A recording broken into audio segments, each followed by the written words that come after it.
Hey guys! So, ayan, nandito na tayo sa Liwliwa. And, grabe, sobrang refreshing. Ang sarap na parang gagawin mo lang kung ano yung gusto mong gawin. Wala kang ibang iisipin, kundi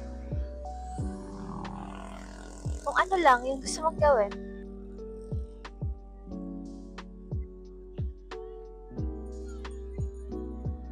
Grabe guys, sobrang payapa.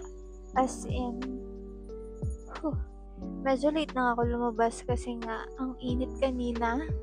Anyway, bakit ko nga ba gustong simulan? Itong vlog na to is no pressure. Pero ito yung start ng aking My Life Starts at 29 journey. Samahan niyo ako. Tignan natin kung mapapanindigan ko to. Actually, di ba ako 29? Bukas pa.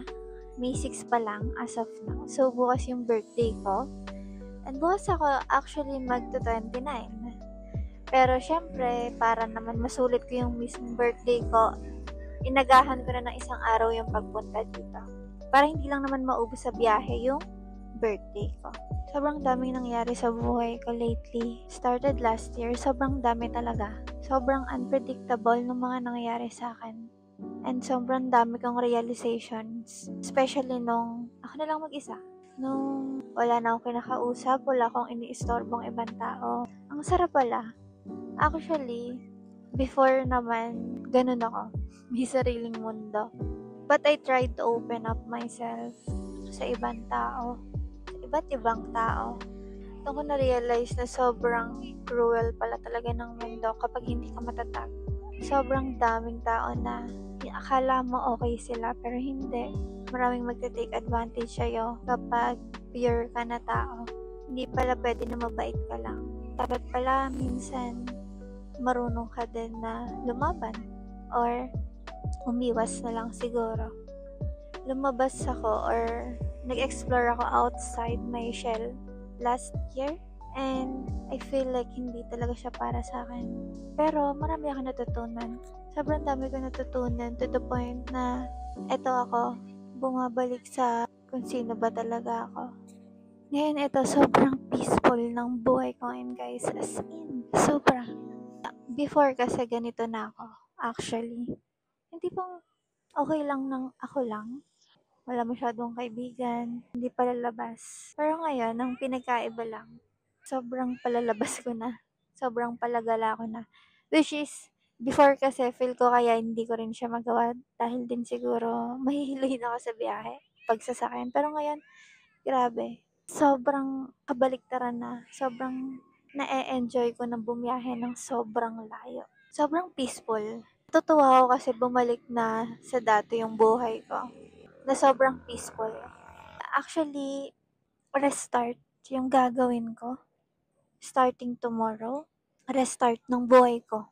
Tutunan ko din na kapag sa una pa lang pala, hindi na talaga, baga parang may nafe-feel ka na or may gut feeling ka na yung pinipili mong desisyon or yung pinapasok mong sitwasyon ay hindi makakabuti sa'yo. Dapat pala talaga tinitigil mo na. Well, before, ganun ako. Pero, I tried nga explore outside my shell. And, ayun, stress lang naman.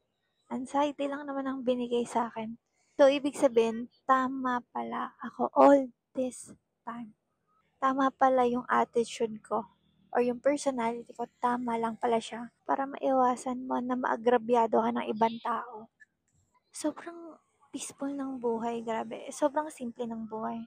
Na-realize ko parang tayo nga lang yung nagpapakomplikado nito eh. Kasi at the end of the day, lahat ng nangyayari sa buhay natin, desisyon natin siya.